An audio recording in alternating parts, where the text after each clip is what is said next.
Bedtime Stories made for you by Dicky and George. The Strange Egg. Once upon a time, there was a rabbit. It was roaming here and there. Suddenly, it found the ball.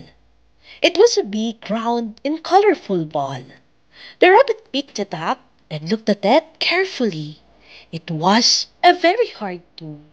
Whose egg is this? The rabbit wondered. The rabbit called his dear friend Tortoise. Is this a tiger's egg? He asked. The tortoise said, no, the tiger egg is not so big. This is not the tiger's egg. The rabbit called his friend Monkey and asked, is this a camel's egg? The monkey said, no, it is not a camel's egg, as the egg of the camel is not colorful. Now, the rabbit was confused as to whose egg could it be. He decided to call another friend of his, the stork. Is this an elephant's egg?